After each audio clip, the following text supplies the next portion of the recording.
Welcome to Crawlspace. I'm Tim here today with Lance. Lance, how are you today? I'm doing wonderful today, Tim. I'm excited about this conversation because we made a new friend. He's an amazing filmmaker. And also, hey, the weather's getting better and things are looking up in life. So can't complain. And in this episode, we speak to a guy named Andrew Gold, who's got a new podcast. His podcast is called On the Edge with Andrew Gold. And we saw a documentary that he produced and was in, and it's about 41 minutes. It's called Exorcism, The Battle for Young Minds, and it is really excellent. It is about a priest, Padre Manuel, who is a little shady, potentially. What do you think, Lance? The one thing that stands out to me about the documentary, and everyone needs to see this documentary, again, it's called Exorcism, The Battle for Young Minds. It comes in at a nice, tight, 42 minutes. It's under 45 minutes, so you can watch it in an afternoon. You can watch it, in the evening. It's not going to take up a lot of your time, and it's nice and lean, and everything is a what's next moment, because Andrew throws himself into the situation with this self-proclaimed exorcist, and he explores the relationship that the exorcist has with the community and with the people who are helping him, who work for him in his church. And the more he uncovers, the more delicate the situation becomes, sort of out of Andrew's hands a little bit. As amazing as the pace goes on for 30 minutes, the last 12 minutes or so is unlike any documentary I've seen in a while. Just a handful of documentaries have an ending like this one. It's a really great documentary, and we tweeted out a link on Monday of this week, and we'll try to forward it out again, maybe on Facebook, but you really should check it out because we talk about it a lot in this interview, and you'll understand what the documentary is about, but you really want to see it to fully grasp all the elements at play here in this interview, because we're not really talking about ghosts here or demons, Lance, are we?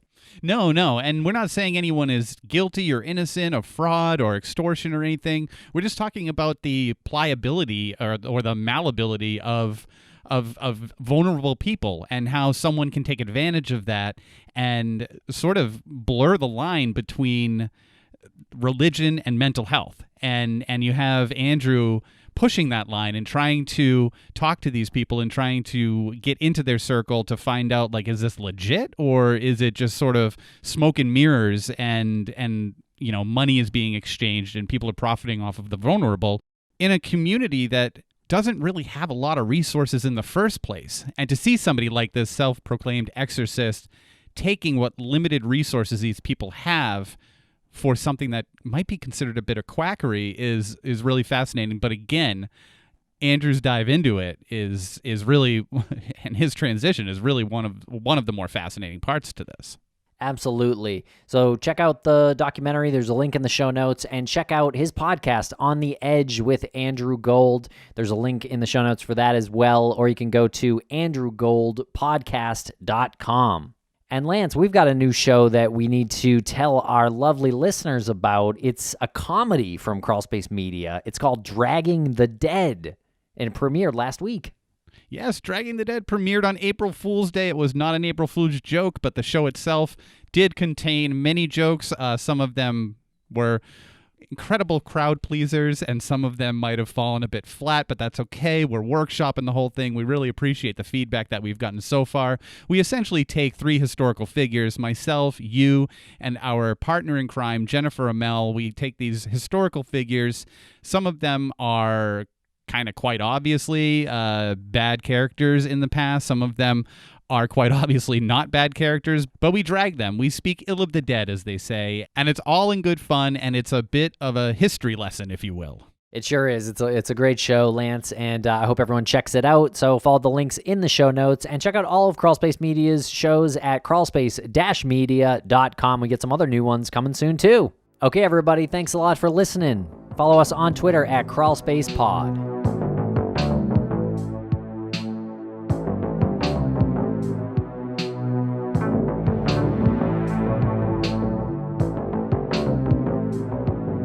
Welcome to the podcast, Andrew Gold. How are you today? I'm doing well, thank you. Pretty good. How are you guys doing? Really can't complain. Before we started recording, we thanked you for reaching out to us, and we also said that it was good to see you alive in person because the circumstances and the situations that you got yourself into over the course of making your documentary, which we'll get into later on, left me with a sense of anxiety before we had this interview, watching that and saying like, okay, well, I just need to know that this person is still doing well. So good to see you and good to know that you're doing well. Yeah, well, I've never really done, that well, in terms of happiness, health, but I'm okay. You get by day, don't you? It's just sort of, an endless bit of life. I don't know what I'm talking about, but yeah, go on. Well, yeah, you're describing a sense of potential meaningless of life, and I during this pandemic, I think we've all been there, exploring that a little bit in our own minds, maybe. But your documentary definitely kind of brings that topic up again. But before we get into that, I do want to ask about your background and about your podcast. Okay, yeah. Well, I am British. I'm from a little suburb of London called Watford. Because you get some like soccer fans in the States sometimes, and there's a team called Watford. They play in yellow, so some people might know them. So I grew up, I became a journalist.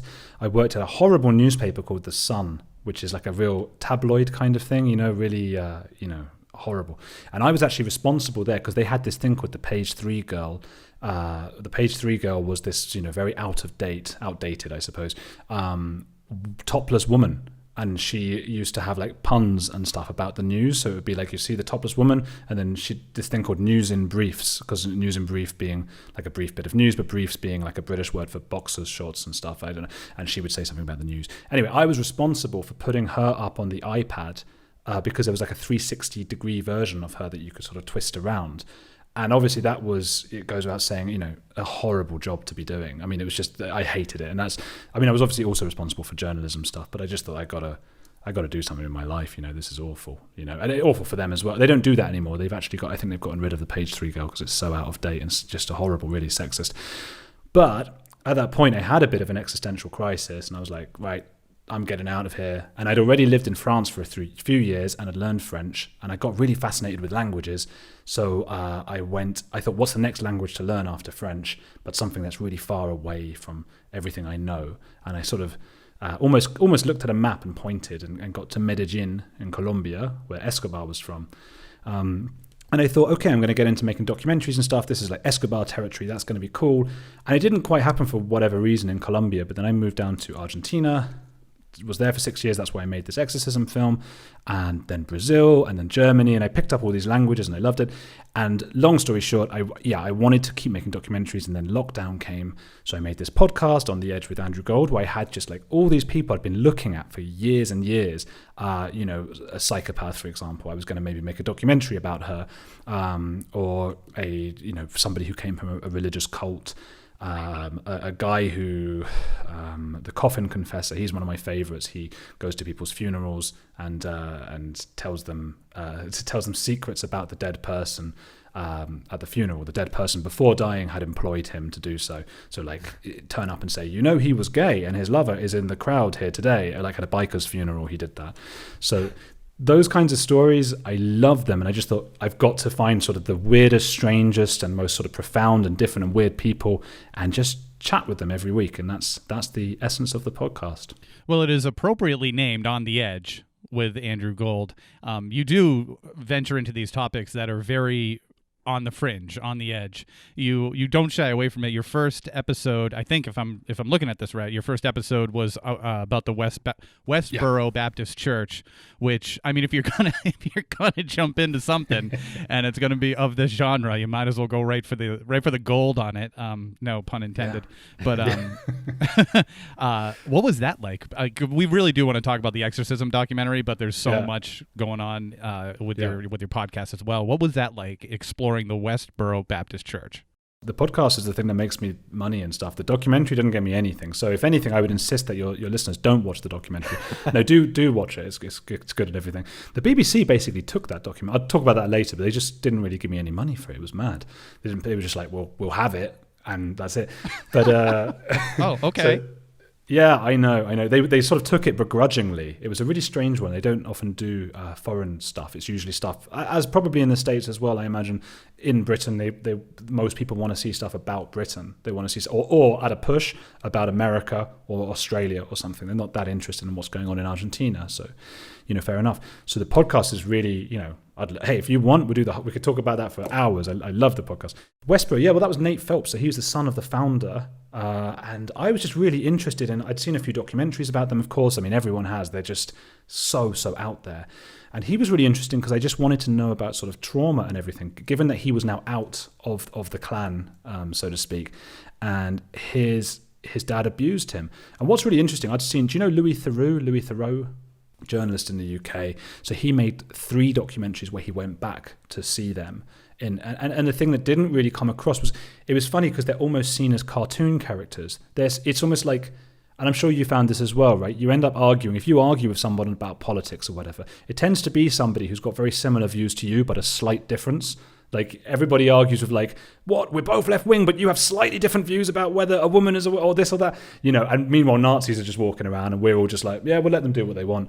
Because they're so far from us, the Westboro Baptist Church, it almost became sort of funny. They were like a sideshow, ridiculous thing. She's quite funny, Shirley, the daughter. She's actually witty and funny and horrible. Absolutely horrible, the things she says. But I was watching these documentaries, and I think you're almost supposed to laugh. What you don't see as much of is that, aside from the horrible things they do at people's funerals, that, if for anyone who doesn't know, they picket funerals, usually of US soldiers, with homophobic slurs on their what do you call them, signs. Really horrible stuff. And if you're thinking, where's the logic in that? There's none. There's no logic about soldiers and homosexual. It makes no sense. But yeah, I was really interested in how sort of they got beaten a lot, the kids. And this guy, Nate, was beaten within an inch of his life many times over as a child.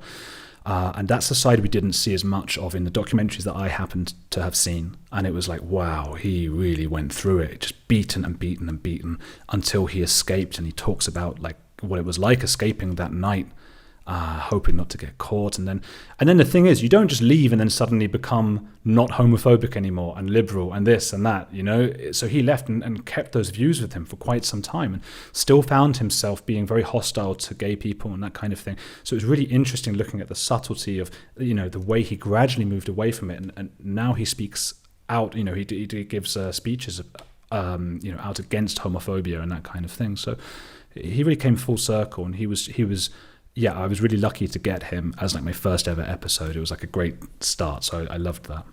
It's incredible because you have somebody who literally was born into it, right? And now they've come full circle, like you said. I mean, I have strong beliefs on certain things, and I can't imagine none of them are within the realm of that, though. But I can't imagine what it takes to come full circle and realize what you believed in before isn't right. It's not humane, and you've been wrong, and there's no other way to put it. You've been wrong the entire time, and you've been punished for speaking out by your own family. That's incredible. What was that like talking to him? Were you nervous going into that? Yeah, I was really nervous, more than anything because it was my first podcast, and as you guys will probably remember yourselves, the first time you do it, I guess it may be different if it's the two of you, but like on my own, I'm just sitting here in my room, and my girlfriend was like, what are you doing? And I've got even now, I've got this laptop set up on top of a couple of shoe boxes with like a really crappy light behind it. This whole, so I'm sitting there waiting for Nate Phelps, and he was, usually people are on time, but he was like 40 minutes late or something, so I'm like sweating and like, oh my god, Nate Phelps isn't coming and my whole podcast idea is rubbish, and my girlfriend's going, just stay calm and all that stuff. Yeah, it was nerve-wracking, and he's got this great voice, and it's a type of voice that you guys will be a bit more used to, and I know you guys sometimes maybe exoticize our voices in Britain, like hello, British voice. We can do the same with you guys sometimes, especially that sort of deep. And he's got like almost, he's not from Texas, is he? But it sounds Texan to me, to my ears. Like, how are you doing? This kind of thing. And I'm like, whoa, really slow talker, which I like, opposite of me, But he's slow and he considers what he's saying, and every one of the questions I asked him, I really wanted to get into it. And when you're dealing with someone like a Westboro Baptist guy, I guess he's been interviewed a million times. You want to ask him something maybe he hasn't been, and you flatter yourself with the idea that he might not have been asked the questions you asked, but of course he has. But I said, do you see much of your father in yourself? Because you guys will probably attest to this. There are loads of things that your parents do that drive us crazy, and then you get older and you're like, oh God, I'm doing it. I can't believe I'm doing what my dad or my mum or and that's okay most of the time. But when your dad is the founder of the Westboro Baptist Church, a horrific person. And he said, yeah, he really thought about it, he gave it the time, and he went, yeah, I do, every day I think about that. So great. And you hit on something about the beliefs and coming full circle. I think if I were to rename the podcast, it would be something to do with beliefs, which unfortunately sounds too religious for what it is. But I'm fascinated by the idea of like how we change, how we think as we age, how we are so sure that we're right about everything. So I guess each episode I want to surprise people with the way they think. And we had a guy just last week who wrote a book called The Intelligence Trap. And he talks about how the cleverest people in the world are the ones who make the biggest mistakes all the time. Because you're so smart, you're able to convince yourself with really realistic narratives about whatever you happen to believe. And he gave these examples about, like, for example, the guy who wrote Sherlock Holmes, Arthur Conan Doyle, incredibly smart guy, like ridiculously smart. He invented, Sherlock, the master of deduction who can deduce anything. And he believed in fairies, right? And so he fell for this like prank that these like 15-year-old girls did, where they put up a picture of like some fairies, and they'd actually put pins through their stomachs, like it's like little cardboard fairies. And he deduced that the pins were belly buttons, and it was evidence that fairies gave birth. And he was so into that he fell out with his best friend Houdini over that, because Houdini, being a magician, was aware of all the tricks and stuff. And Arthur Conan Doyle then got his wife, who was a medium and spoke to spirits and ghosts and stuff, to do like a seance or whatever on Houdini's mum. And so Houdini was like, oh, all right, okay, because his mum had recently died. So then they got together and did it, and they were saying all this sort of Christian stuff, like, oh, she's with Jesus now and all this stuff. And Houdini afterwards was like, guys, my mum was Jewish, like she didn't believe in Jesus and that. And that was like, they fell out. They didn't talk again after that. Okay, wow. Yeah, I really love the theme you go with in these episodes. It's really interesting. It's kind of some kind of mental trap or trick that people play on themselves, it almost seems like. And you recently spoke with Jesse Morton, who we've had on our airwaves too. Jesse, of course, is the co-host of Escape Hate on the Crawlspace network, and he has this moment in his past where he was prisoned, and because he threatened the South Park creators, which is a crazy story. Yeah, and a perfect example of the intelligence trap. And I remember you guys described him as well as like the cleverest guy you've ever met or something. I think that was you guys. And I felt exactly the same way. I was like, my mind was being blown. And I was also worried about the listeners, because I'm thinking like, what? You must have that. I guess I'm talking so far. But I wanted to slow him down and go like, okay, but tell me about the pain. Tell me about the trauma. And every time I do that, he'll do like 3 seconds on his individual pain or trauma, and then do the macrocosm of like, and this is the problem with the whole of society. And I'm like, no, but how does it feel when your mother does this to you? But he's the intelligence trap. And so I made sure those episodes were back to back. And so I could speak to him about it and say, but you were so smart. How can this happen? And he said exactly what this guy, David Robson, had said about the intelligence trap of like, I was able to convince myself of these things because he was smart enough to do that. So it's scary, the places our minds can go. I guess we should all, and we should all try and think whenever possible, I might be wrong. I think we'd all get on better if we did that. But ironically, the book says the people who do that the least are the ones who believe they do that the most. So it's impossible. That's interesting. I say it all the time when we're talking about Jesse Morton's interview. He had said that he had heard George W. Bush say, you're either with the terrorists or you're with us. And I mean, that blew my mind. Of everything that he said, and I've said this 100 times, of everything that he said during that interview, that blew my mind, because I remember that moment, and I remember there being no choice in my head, like, well, I'm not a terrorist, so I have to support my country however I can. And I never considered until that moment that there was someone like Jesse who thought, well, I'm disenfranchised with my government. So I guess I'm a terrorist. And I never thought about the other side to that. Like it's, I'm not like super old, but I'm old enough to where that is almost embarrassing to me that I never experienced it until 2 months ago or whenever we interviewed him. It's embarrassing to me too, actually. Well, also It's so complicated, isn't it? And a friend of mine, politically, I'm not very political myself, but I have people who are like slightly left or slightly right. Never really people who, well, I guess if they're extremists, then they're part of the extreme side. And like any extremist I have on would be like a reformed extremist, really. And that's the interesting thing. I don't know if you find this as well as a podcaster. The documentaries I make, you can sort of do documentaries about really extreme people, like the Exorcist guy, because you go and investigate him over a series of weeks and months and sort of point out his hypocrisies and stuff. You don't have someone onto a podcast for like an hour-long chat. Let's say I had a flat earther on, right? And can we probably, you guys don't believe in flat earth theory. I don't want to offend people. No, but my mind was blown when you told me that fairies don't exist, so I'm still recovering from that. Yeah, we'll get through that one. Well, let's say you got a flat earther on, right? I mean, again, a lot of these people, as per Jesse Morton, are super bright, right? They're really clever. And if I had one of those guys on, he'd probably walk the floor with me. I would look ridiculous because he would have so many more facts than I have. They're not real facts, they're half made up, they're twisted and turned. But I don't have the expertise, and I think it would be dangerous for me to platform those people and lose the argument.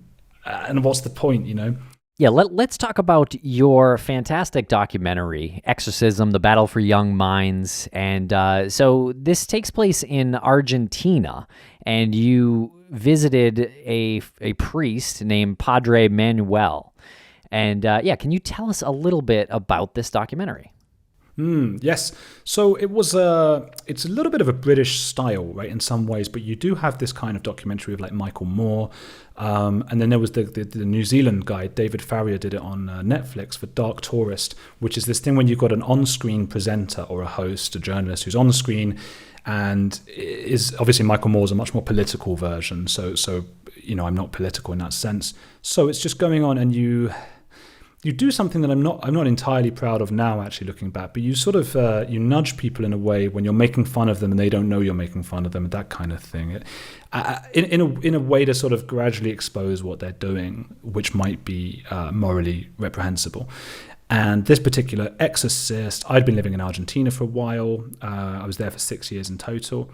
And I'm not religious at all. If people are, totally fine, whatever. But I noticed they had these shows on TV, which again, you guys have those, and we don't have them in Britain. So for me, it was like really exciting to see when you've got like these religious preacher kind of things on TV, and he would come onto all these shows, and like often like primetime, shows being interviewed alongside actors and celebrities and things, and he would do a little trick or say a little thing like, "Today you're all going to be fine because of the horoscope and all this. Here's a trick for you all," and everyone loved it.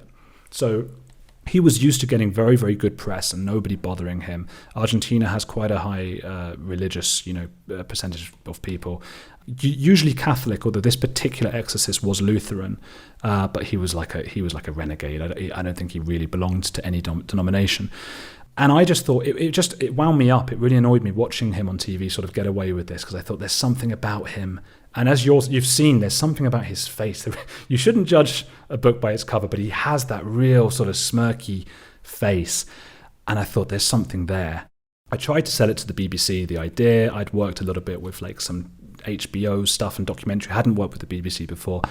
And they just looked at it for a while and they were like, no, because not that interested in Argentina. A lot of it's in Spanish, although, of course, the voiceovers are in English. They didn't want to do it. And so like a few months went by and I was like, no, I've got to do this. I've got to do this. So I got a friend to come out to Argentina who's a fantastic director and cameraman called David Hayes, and is just a very good friend of mine as well. And we decided we would just go down and just film with him for like a month or two. Like 3 or 4 times a week, just hang out at the church with him, meet all the people getting exorcised, see people being, all that stuff, and gradually uncover what he was really doing. And it started to emerge that it appeared as though he was taking people, usually women, out of psychiatric wards, people who had like schizophrenia and bulimia and other mental health issues, and telling them that, no, you're not ill, you have a demon inside you, and I'm going to get it out of you. And then some of these women were sort of they became hangers-on in the church, particularly one woman called Paula, who also went by Laura sometimes, who was like his right-hand man, and we sort of found out goes on holidays and things with him and sort of seems to live with him in the church. And that stuff was all a bit iffy for a priest. And when he realized I was asking questions, he didn't take to it very well. Yeah. So much to talk about there. Yeah. First, we just address, you said you were a little ashamed about that strategy or that style where you kind of sort of get people to admit things that aren't really in their best interest. That was really casually and brilliantly done, I would say. We have several examples. I thought they were all great, actually. And I think one of them was when Padre Manuel sort of casually admitted he believed in vampires. And also he didn't dispute when you said, "Oh, why isn't she her face turning green and she's like the movie, and she's floating or walking on the ceiling?" And he's like, "Oh, well, I have seen levitation once." And he didn't dispute the turning green. So that was really well done. So don't be ashamed of that. Yeah, and I don't think you could have gotten the information had you gone about it a different way. I think it would have come across as being way too aggressive, and they would have backed off a lot sooner. But to engage somebody in a conversation about the exorcist while they're doing or while they're involved in exorcism, or the guy who is a fan of Ghostbusters, and you're casually saying, did you want to do this before or after you saw Ghostbusters? I mean, it's funny, but at the same time, I don't know if that message, I mean, even the holy water joke, like when you sip the holy water, and you made it look like, but it was so quick. I don't think that your message would have been as well conveyed had you not had that approach, because I think a more aggressive approach would have just made you look aggressive and maybe mean, because ultimately these people seem to find some sort of happiness after having a, quote, exorcism. And some people out there might actually think, well, what's it to anybody if this person, if now they're better? But you nailed on, you hit on something with the relationship he has with Paula, and where is this money going? So there is something nefarious, seemingly there. Yeah, and which is an important distinction, because obviously he's the one, that we're sort of accusing. And when this came out, the BBC are very, very careful with stuff like lawsuits and everything. So their lawyers made us, draft a whole document with something like 13 separate accusations that we had made about The Exorcist. I never realized we made any accusations. You're making a documentary, you don't think about it. You're just like asking him questions and sort of implying things. But we had to say, when it was all written out like that, right, you've taken this girl to be with you, you told this one that, you kept this one away from medical help, all that stuff. And he was livid. He was really not happy about that. But the joke about the holy water, and for those who haven't seen it, I ask a woman who she's more of a victim, I suppose, of his charm in my mind. So I don't want to make fun of her too much, for believing in something I don't believe in. I don't want to look down on her. And it was really important to me that when I did that, I took a sip and then pretended I was like, dying from it or something like that. It was important to me that she laughed as well. And we were laughing together. Despite different beliefs, it was like a laughter that brought us together. Because whether you believe in ghosts and stuff, or the Holy Spirit or whatever, or whether you don't, the idea of like, it's burning my throat because it's holy water is funny to both people. And I think you're right. I'm in two minds about it. If I was going to make the film again, I would do the same thing of making fun of him about his belief in ghosts. And I'm pushing right at the beginning. How far can I push? That was my way. It was like one of the first days, maybe the first day I met him. And it was my way of sort of gauging how far am I going to be able to push this guy without him exploding. And I admit that I did want him to potentially explode at the end, but not the way he did. I wanted to be in control of it. I wanted to be the guy who maybe weeks after that sat him down in a room and said, look, this is what I believe about you. These are the things I think. And then he might have exploded and we would have had an argument.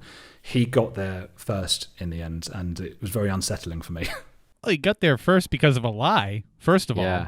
from that tabloid journalist. But you mentioned a word there, and this isn't really a question, it's more of an observation. You mentioned a word that you wanted to get there before he exploded, and when your documentary started, all of these words started to like pop out in my head, so I wrote them down. Just a list of some of the words that stood out to me. And this is not a question, just sort of a commentary. Vanity, violent, explosive, combative, battle, desperate. Those were the words within the first third that I was like, these are certain themes that are being portrayed, and none of them were positive. And it wasn't your filmmaking. It was your filmmaking, but it wasn't. That's a criticism that could be labeled. A lot of people on YouTube, they are this journalist closed-minded going in here. He knew from the start, but this stuff. So there is these were all, for the most part, these were words that other people had said to you or were saying in front of your camera. I mean, they're talking about how his sermons or his exorcisms would become explosive. Like he would have this explosive personality, and he said himself, I'm going to battle with Satan. I'm combating him. And there was nothing ever said like, well, maybe there was, but it was overshadowed by everything else. Like, oh, he's a kind soul. Like, no one, from what I saw, like only after the fact, maybe did he act kind, but there was never the opposite. Yeah, no, people were quoted as saying the opposite, actually. His workers were saying he's too strict and hard person. Those are the quotes, yeah. Yeah. It's just, again, not a question, just sort of like, I think maybe a handful of documentaries have made me write down words as I'm watching, because I need to follow that thread. It's an interesting one, isn't it? Because I guess in the impoverished districts of Buenos Aires where they live, they don't have much education and stuff, and there's not much in the way of medical stuff. I often ask these people, I can't remember if it's on camera or off camera, but the ones who sought his help, did you consider therapy? Did you go to a doctor? Have you considered that it's not a demon, but you're depressed? You have depression, you have schizophrenia, you have these things. A lot of the stuff that exorcism is thought, it's diagnosed on things that are, this is the catch-22, the kind of things you would experience if you had schizophrenia, for example, or very extreme OCD. I've had someone on my podcast with very strong OCD, and he talks a lot about intrusive thoughts. And that was a key factor, is intrusive thoughts. They get intrusive thoughts, it must be a demon. And I guess you go to somebody who's going to fight your corner. You don't necessarily go to someone. It's really interesting. I'm writing a book right now. I'm just at the very beginning, but it's about the science of secrets and why we keep secrets, who we reveal them to, and that kind of thing. And I found a really interesting thing, that we don't reveal secrets to polite people. In fact, we're less likely to do so, because we believe that polite people are going to maybe judge us and too strictly abide to the law. And maybe, if you told something to a polite person in the time of the Stasi in Germany or in Nazi or whatever, I'm in Germany now, so it's on the brain, of course, you'd probably end up killed or something. So we tell stuff to assertive people, so we don't to polite people. So he certainly isn't polite, but he's very, very assertive. That's what that battling imagery is. He also might be a psychopath. I wouldn't say he is a psychopath, because he might sue me for defamation. Not that he understands English anyway, so...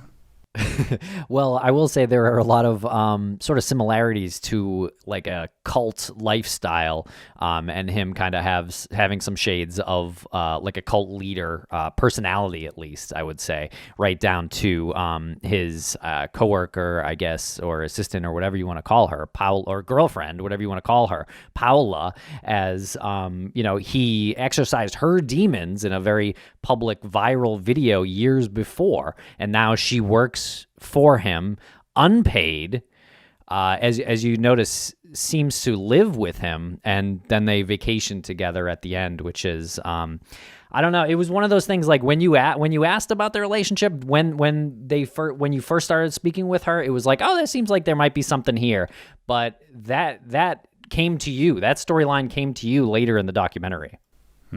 We had no idea. We didn't know she was the same woman as the woman, and it sounds ridiculous looking back. And when we were editing it, my friend David and I, so we ended up doing the whole edit ourselves, because we had to finish the film to show it to the BBC, and they still wouldn't watch it. And then we had to take it to film festivals, which cost money as well, which we didn't have.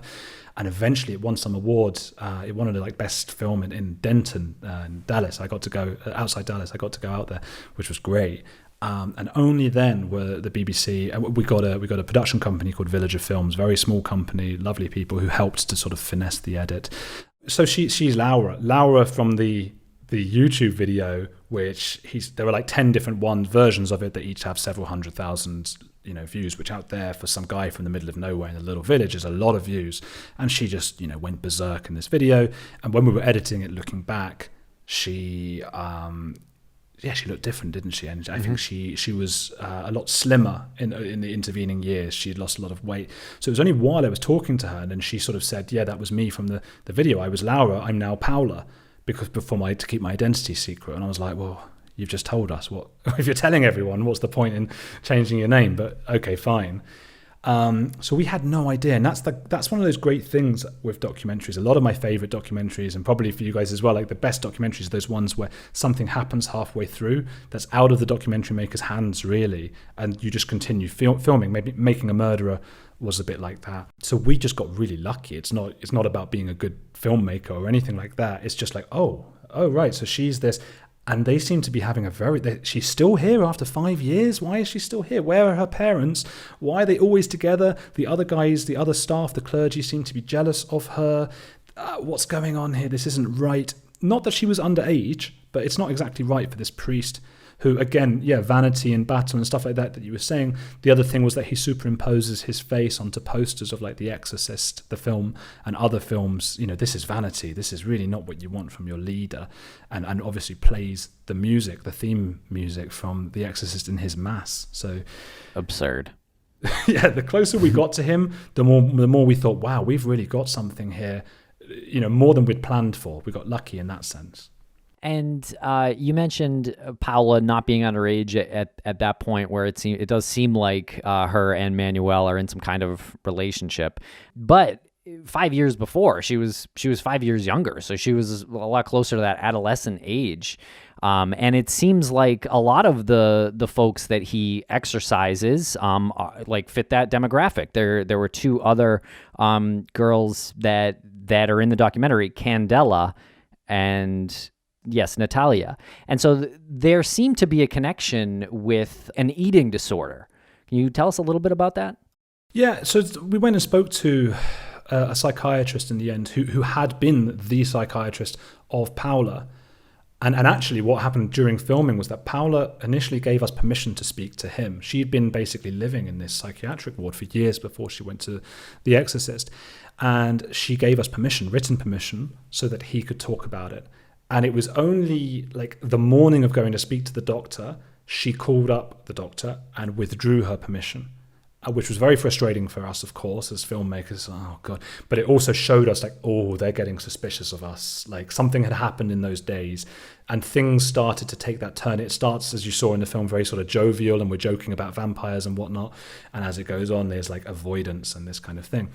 But we did get to speak to the therapist anyway, who was only able to speak in very vague terms, general terms about, people in general. And he told us about how The Exorcist is not the only one like that operating in this way, that it's very frustrating for people, for doctors in Latin America, because all their patients are getting taken away by different kinds of exorcists and other sort of magic people who make all these promises.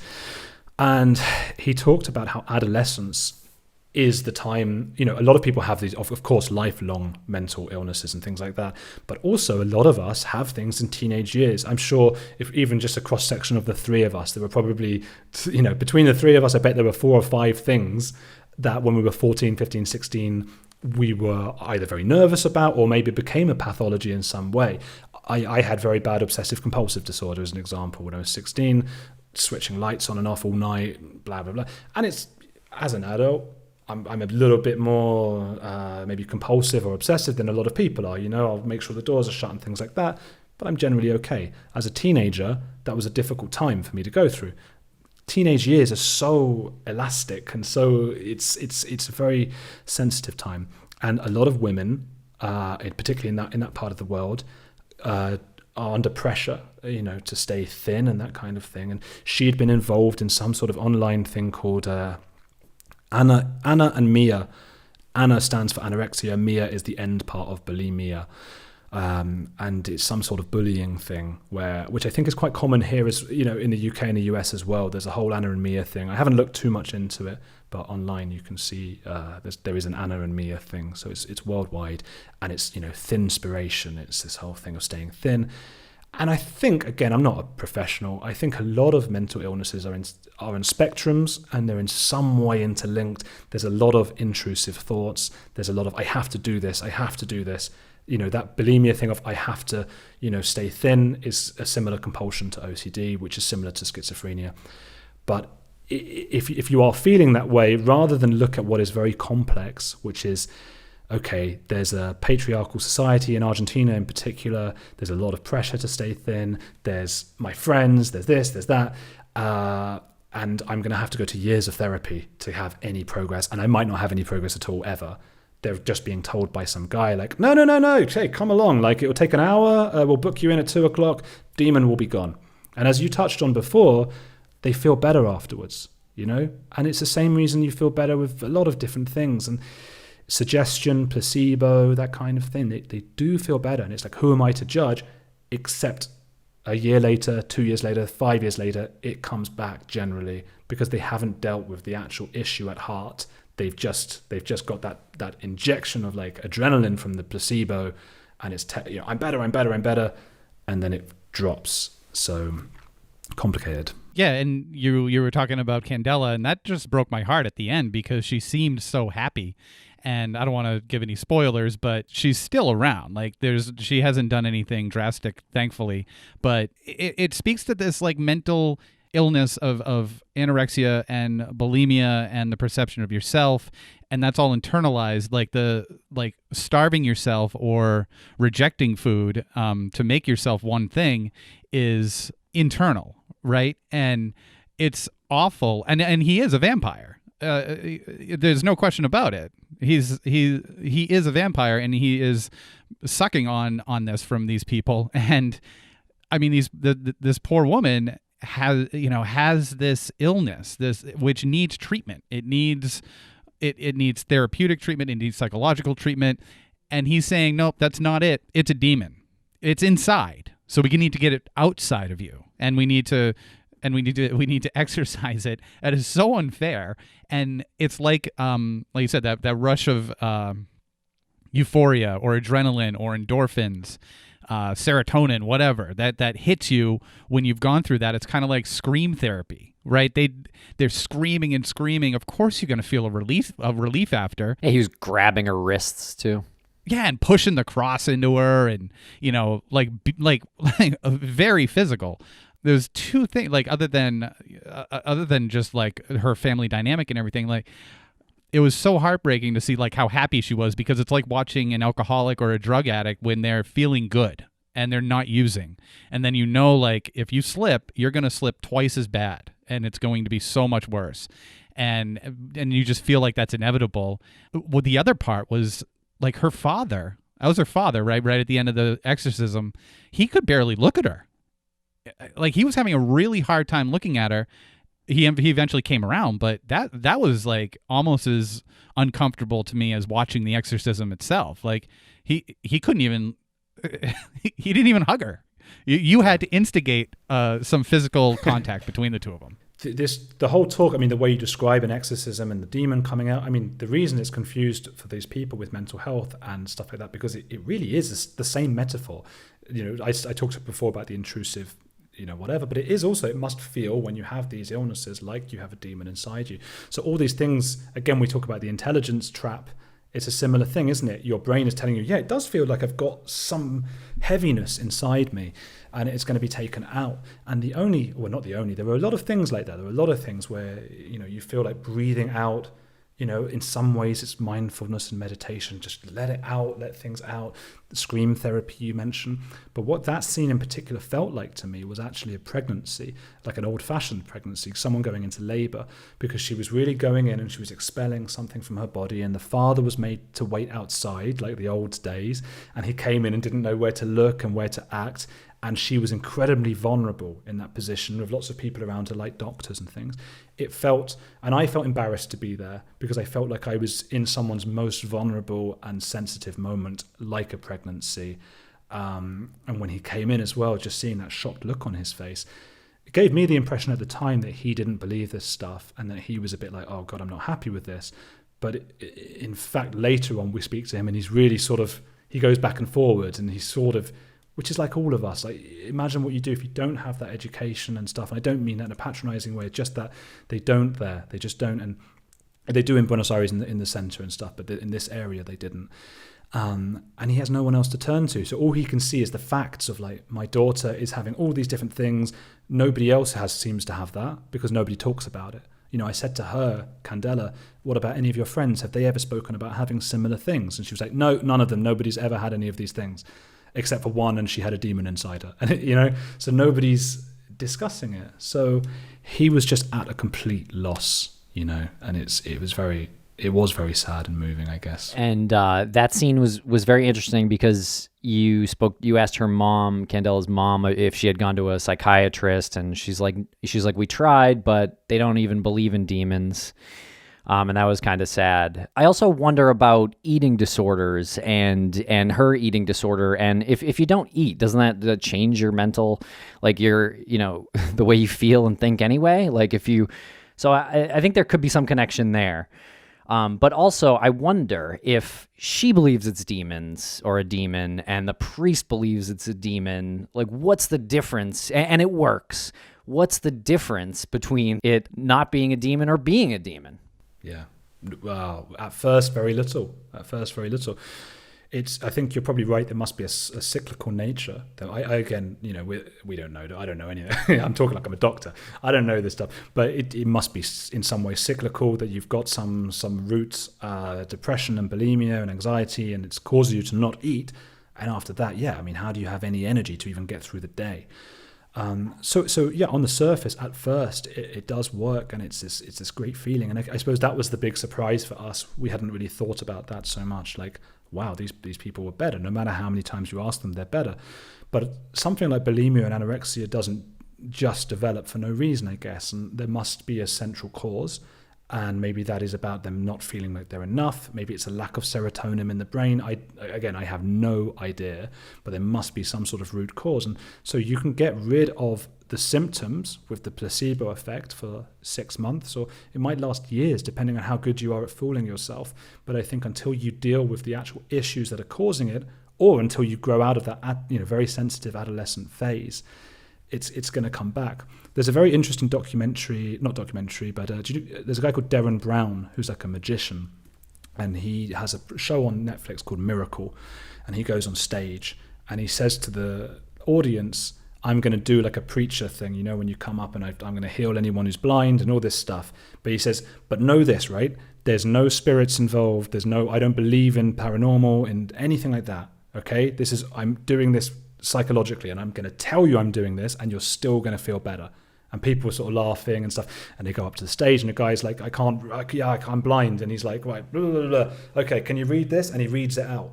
And you're like, what? Like, amazing. And those guys, he's like a David Blaine kind of guy, How has he done that?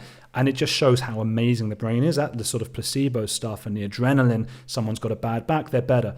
Look, in 6 months, that guy's still got a bad back. He can't sue Derren Brown or something. And the guy who was blind probably was only partially blind, really, and the adrenaline got him through it. So it's amazing what our minds can do, Yeah, exactly. Vampires, not a huge mystery in my head. Exorcists, kind of a mystery, but human beings, the greatest mystery in the world. Their brains, what is going on there, it creates all these mysteries, essentially. Yeah. Every human is the hero of their own story, right? We're all the hero of our own narrative. Sometimes we're the victim of our own narrative. It feels good to feel like you're a victim, because that's Jesse Morton, right? He felt like a victim and the hero of his own narrative. But there was that bit I really liked, just coincidentally, as I was leaving the church for the last time after getting in this big bust up in a room. He happened to be preaching to his masses and stuff, that the devil was leaving the house or something. And I loved that, because I loved that, for everything I've said, you might be on my side, you could be on his side. And if you're on his side, which a lot of people on YouTube are, that I was blinkered, that I didn't give him a chance, and all that stuff, then I'm the devil, So that's fascinating to me. It was great. It was great to hear that voiceover over that footage of you leaving with your camera equipment, and it was very appropriate because it was making me wonder, like, well, who is the devil here? Like, who is he really even talking about? Because again, you were put in that position because someone else lied to put you in that position. Yeah.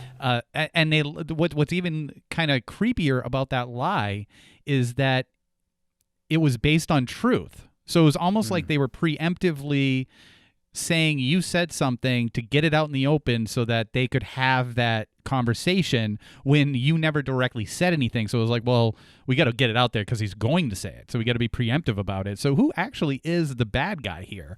And good for you for not, as a documentary filmmaker, when someone says those cameras can't roll in here, good for you and your camera guy for just putting the camera down and continuing to roll. And he's a moron for giving permission at the end. He was so angry, and he gave permission at the end, saying, "Good, put it out there. Good. I want people to know that you're in my house of worship." So I'm paraphrasing. Basically said I want people to hear the blasphemy that's happening right now. I was terrified. That end was terrifying. Were the bad guys. Yeah, that last 15 minutes, there were some sounds going on there where it sounded like chains or something. Like there was something like they were getting picked up, and all I could picture was just like a bike chain or something. I'm like, are they going to start whipping these guys? I thought they might. Well, bells do drive out the devil. We did learn that in the very beginning. Oh, maybe that's what it was. Yeah. I'm sure they believe a lot of that stuff, and it's just, it was very scary. And when I went into that room, I just hoped that David, my director, was continuing to film. And you never know, I had a thing when I tried to make a film recently about abortion in Argentina. Again, not very politically involved, but I just wanted to see the really different sides. I hung around with a woman who in Argentina is known as the crazy baby lady by the pro-choice side. And I'm a little bit more that way inclined, but again, everybody can have their views and stuff. But she's the kind of woman she was a little bit like Shirley in the Westboro Baptist Church. She was very similar to that, screaming at a lot of people, just going to abortion clinics and screaming at everyone, "You're killing whatever," fine. But I hung around with her and ended up really liking her because she had different political views to me, but she treated me so nicely, took me into her family and stuff like that. So again, it's that thing of like, who's a good person, who's a bad person. Anyway, the reason I'm talking about that is because there was a point where we ended up getting like tear gassed and stuff because we were in the wrong place at the wrong time and stuff being thrown at us. And it was a really exciting part of the film. And my camera person, it was a different person, and did turn it off for a little bit, and I was like running and getting like tear gas all in my face and my eyes. It was the only time I've ever had that, because I'm not an activist, I'm just some guy, and it's all going up my nose. It's a horrible thing, like tears going around my face, and I'm like, "Have you got the camera on?" And we're like running, everyone's running away, and like bottles are being smashed. You got the camera on? Oh yeah, and the person was like, okay, and we got it back on again after a while. And I'm so thankful that David in that moment did keep it rolling, although all we got was the back of the door because he couldn't come into the room with me. But I didn't even think at the time. My microphone was still running with the audio. Again, thankfully, because I don't think we'd have a documentary without that scene. And he lost his mind with us. He shouted at us.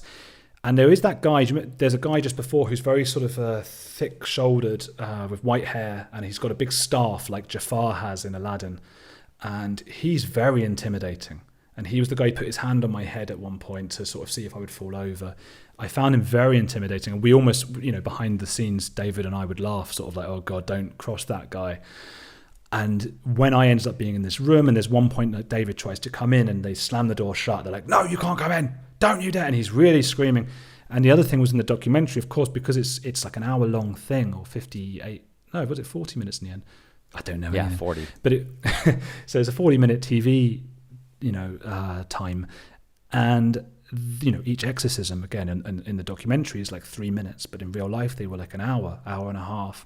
And similarly in this room, I was there for an hour and a half, which was strange because he was late for his big mass. He has like a big monthly mass. There were thousands of his supporters outside. It's like nearly midnight. We're in the middle of nowhere. Yeah, it's quite far from Buenos Aires at this point. It's a dangerous area. It's not somewhere that we're used to ever having a couple of British guys there.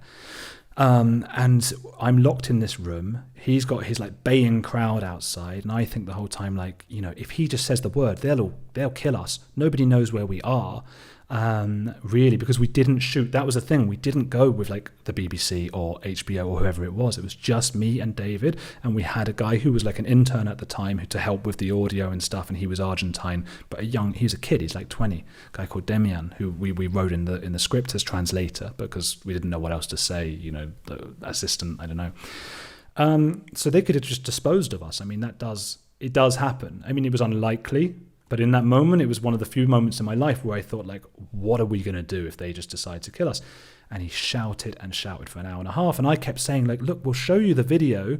By the way, for those who haven't seen it or heard yet, I mean, the point was that there was another journalist there who was very in with this exorcist. He was like his media outlet. The journalist would always sort of cover his exorcisms and stuff. And I think maybe he was jealous that some British crew were getting access to him now as well. I don't know. But we interviewed him, and he was talking about, we're going to have multiple exorcisms now with like 20 people at once and all this stuff. Next thing I know, I'm being thrown into a room, and this guy was in there as well, the journalist, and he was saying that I had told the journalist, or asked the journalist, why the exorcist Padre Manuel always kisses Paula, the girl that he exorcised once, on the lips or on the mouth. And this was an absolute shock to me, because we had been chatting again behind the scenes, David and I, like, I bet something's going on there, something's fishy there. But we had never, ever voiced that to anyone, except we did ask a few people, like, so they're quite close, like, you know, what's going, you know, it's obviously an important relationship between them, without ever crossing that boundary. He lost his mind with us. And there was, I don't know, I do remember that sound. I don't remember seeing much in the way of chains and stuff, but I've heard it on the documentary. It was his staff that scared me, the Jafar staff, and just the amount of them. And maybe I thought, look, okay, maybe I'll get away, but I'm going to get a bit of a beating, you know, teach me a lesson or whatever it was. And I thought I was going to die there. But we got out in the end and sort of squirmed out after lots of arguing and stuff. And by that point, the church was heaving. You know, I'm talking about 5,000. I've got no idea about numbers, but loads and loads of people as far as I could see. And you couldn't get out the church. So I'm squeezing past people just with stuff on my back and stuff on David's back and Damien, our friend, you know, trying to get out. And we get out, and because David was filming me leave, and that was the whole thing. So we get outside and we're like, finally out. Although you're not out of the woods yet, because we're still in the middle of nowhere. It's 1 a.m. now, loads of crazy people outside. Are we going to get a taxi? There's no taxis in this, you know, really quite dangerous area. And then David says, I wasn't filming like you leave. We're going to have to go back in and film you leave again. And I was like, no way, we can't do that. And me and Demian are like, no way. And these things happen in every shoot, no matter how good the director is or whatever, it just happens. And so we did. So by this point, obviously, the exorcist himself was thankfully up on stage doing his mass about how we're the devil and all this stuff.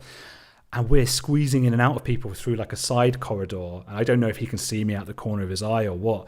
And then and people are like, why are they back here after what had happened? And then we get back in, really squeezing past. There were that many people in the church, and then spilling out onto the street, thousands. And then filmed it again with, you know, David behind me with his camera and me like looking a bit like, oh, I'm scared.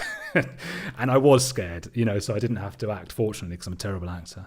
And we got out and got home. And it was only days later when we thought, or maybe hours later at least, where we realized what we had. Because in that moment, we were terrified. My legs were shaking. We were in the taxi on the way home and we didn't speak. We were all I guess we all thought that was it, that was the end of our lives, quite possibly. And we're not the types of intrepid people who are used to that. Some guys are like, you know, climbing mountains or whatever they're doing. That wasn't us. So we were just, and it was, days later, we were like, what do we have in that audio, by the way? Was the audio still going? And we listened back, and you can imagine the fun we had, shaking, listening to it, because it brings back the fear. It's almost a PTSD. I don't want to trivialize people who have real PTSD or whatever, but it was almost that feeling of like, oh, he said that, and then I said that, and then that, and that. And we thought, we've got something, because it's not normal for a priest to be screaming at people like that, especially when you haven't done anything, as far as we thought, anything wrong. The reaction about the relationship between Paula and Manuel was really all that you needed to know about it. You know, you didn't even need those photos from their vacation at the end together because it told you everything. Just the way that they reacted and locked you in the room like that. Wow. Yeah, and I will argue that more effective that the cameraman stayed rolling and was outside and the audio was rolling. Yeah, that's definitely a point. Yeah, go on. And also more effective that he made you go back in to leave again, because I'm sure the first time leaving you might had some like relief on your face that you were getting out. The second time leaving, you're like, why the hell am I back here again? So it definitely came through. Like the real emotions came through. That face behind you, by the way, my face, that's the moment. And that's why I put it there as my podcast cover, because I just thought I could take 100 studio photos where I look like all the other podcast people, you know, that kind of smiling, thumbs up or whatever I'm doing. Yeah. That is a moment where it's about 10 seconds after fearing for my life and being shouted at. We're right outside the Exorcist church. My eyes are a bit watery. And I just think I'm not going to be able to recapture something. I'm hoping that it gives the effect that people see it and go, there's something a bit weird about this photo. I'm going to click on this. I don't know. No, it's really effective because Tim watched the documentary before I did, and he texted me and he goes, it was like the image that he uses on, it was like, it looks just like him from the documentary.